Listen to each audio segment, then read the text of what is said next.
Hi, my name is Kimberly Baker. I am a marriage and family therapist intern at Lardy Wellness Group, and I have had several experiences with ADHD, both as a counselor and in my personal life with various family and friends that have informed my understanding and practice in counseling with ADHD.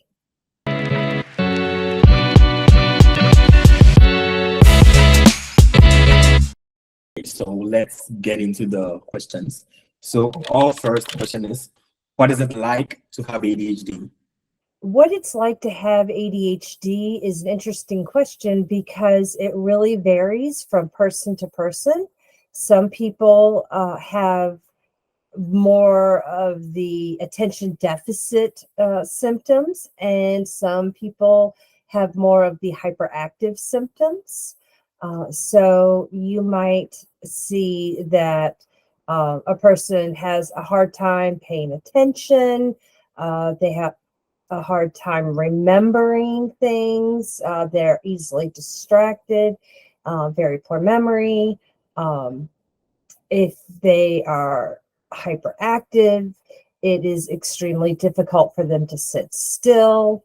It's difficult for them to maintain focus. They bounce around quite a bit. So it can really vary from person to person. Their minds lack the same kinds of filters.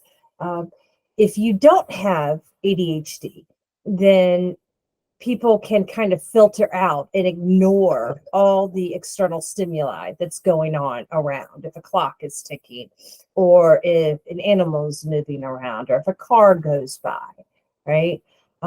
Whereas for people with ADHD, they have a much more difficult time filtering out. All of those things are occurring at the same level of attention as whatever it is they're trying to do. And that makes life difficult sometimes.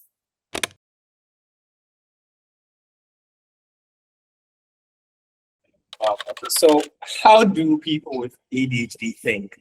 That's our next question. Well, again, this is generality since everyone with ADHD is slightly different. But a metaphor that might work is, do you remember those ball pits that they used to have at like the Chuck E. Cheese's when we were kids with the little plastic balls the kids would jump in? Mm-hmm. That's kind of like ADHD, where you're the kid and all of your thoughts are the balls that are all around you, moving all the time, right? Uh, so it can be really difficult to grab one and focus on one when they're all kind of coming at you. One example is, so we're sitting here and we're having this discussion about ADHD, except for, the dog is outside the door and the dog made a noise. So now I'm thinking, I'm talking to you, but I'm also partially thinking about the dog.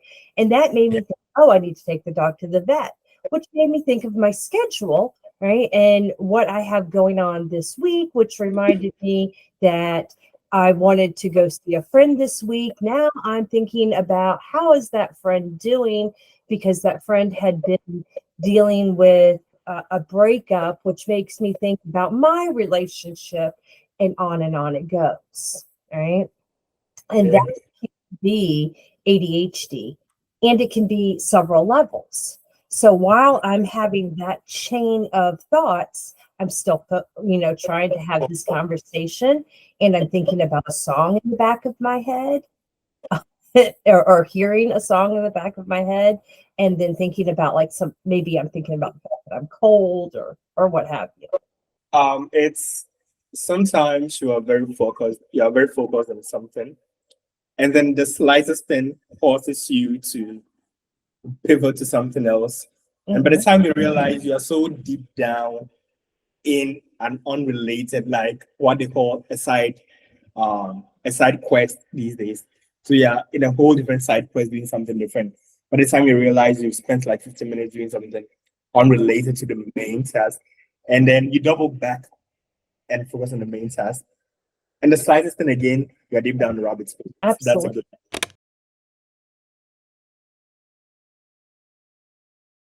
Okay, so what is the toughest thing about having ADHD? There's lots of tough things about ADHD, honestly.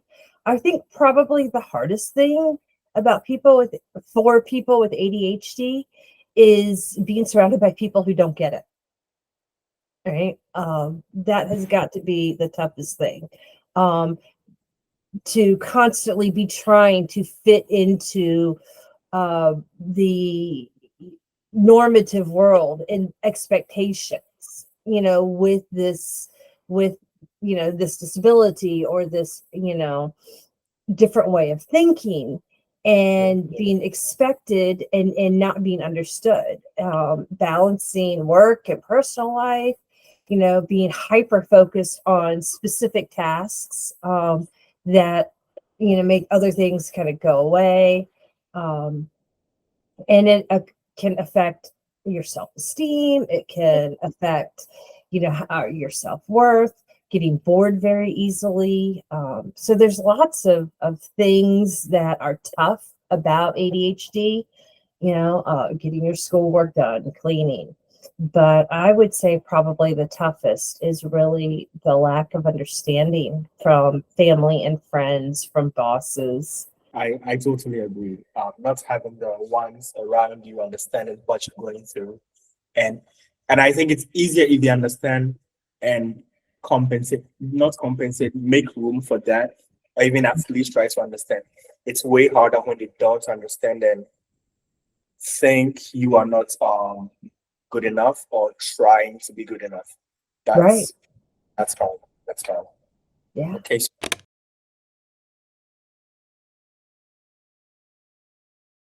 Is ADHD a disability, and how is it a disability? Yes, it is considered a protected disability under the American with Disabilities Act and the Rehabilitation Act of 1973. There are, if you're in school, a child can have an education plan that helps them.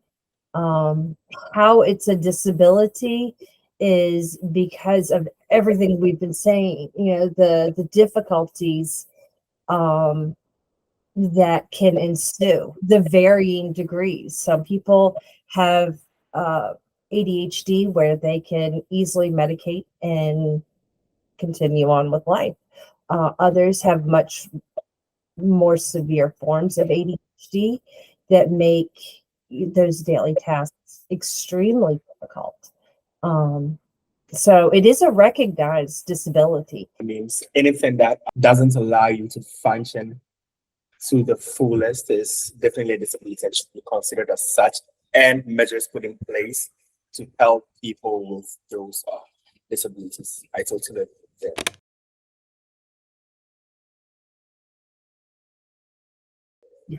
So the next question is there any benefit to having ADHD? Yes, there are benefits to having ADHD. A person with ADHD can absolutely take all of those difficulties and turn them around and learn how to make it work for them. So, hyper focus. This is one where a lot of parents don't understand, and spouses, family members, teachers, why their child who has attention deficit can sit and be on a game and game for like 5 hours, right? That hyper focus, that you're decide to get in on one thing or watch TV. And the thing about gaming and TV is that there's so much going on within the game. It grabs all those parts of your brain, right? So all the parts of your brain that are looking at this, and this are all able to be focused in on one idea of whatever it is that the game is, whether it's interest, if they're really interested in something, right? they're able to hyper focus. People without ADHD, if we're not interested in something, we can still do it. Like, I hated math. I could not, I was not a math person, but I could do it, and if I had had ADHD, that would have been 10 times harder, because that I can do it anyway is because I can filter out, my disinterest. I can filter out all the thoughts of all the things I'd rather be doing. Right. And when you have ADHD, it's harder to filter out when you're not interested. So if you have a family member who seems like they're hyper focused, that could be why. Resilience, they have to be resilient to to survive in this world and meet normative expectations. There's been a lot of research that shows that people with ADHD have much higher levels of creativity. Higher energy means they can get more things done. Better communication skills. And one of those ADHD symptoms is they talk a lot. But that also can lead to more connections with people, and it can lead to better communication skills than someone who doesn't.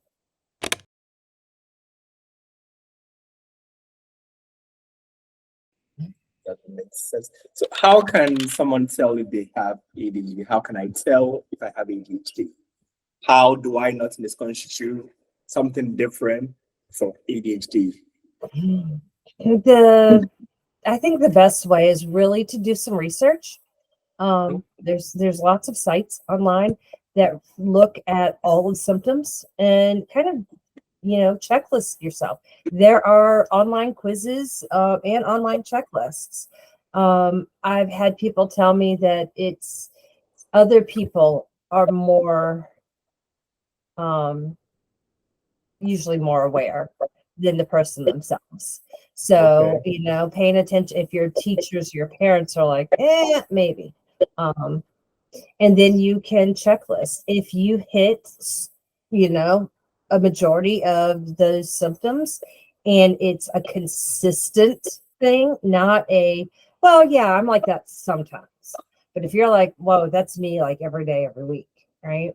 Then you may have ADHD. And at that point, you can go to a doctor, you can get formally diagnosed. There are evaluations, and then that's how you know.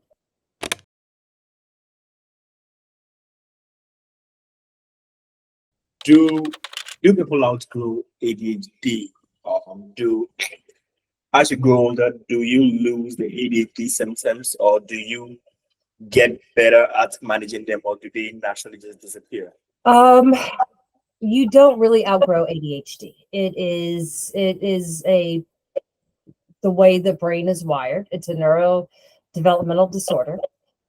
Research has shown that 75% of adults who had ADHD as children have ADHD symptoms as adults.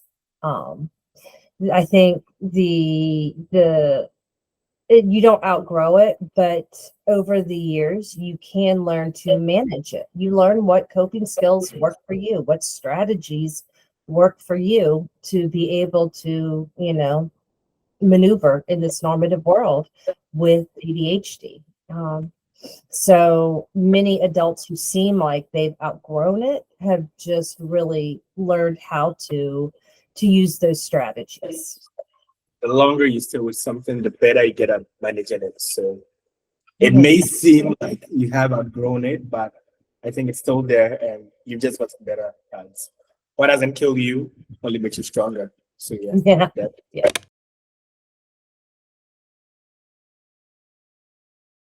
Okay, so our last question. I have figured out that I have ADHD. What do I do?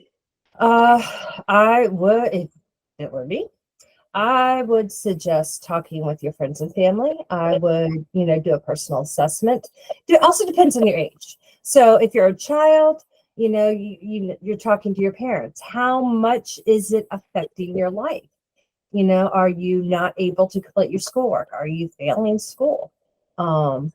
So, looking at determining how much it is impacting your life negatively, you can certainly go to a doctor. There are plenty of ADHD medications. I've had a lot of parents who've said, "Oh, I tried my child on this one medication and it didn't work, so we're done." And knowing how medication works, right? Just like with anything, different medications work for different people. Just the neurochemistry of our bodies. So, if you or your child is prescribed, I don't know, Adderall, and it doesn't work, then maybe you take Focalin or Strattera, or you find working with your doctor to find the medicine that works for you. And that can help manage the symptoms greatly. It can make a huge difference in a child or adult's ability to actually get things done. And there's lots of strategies. I won't get to all of them now, but medication, going to a doctor, and then incorporating the behavioral strategies to help you manage with your ADHD.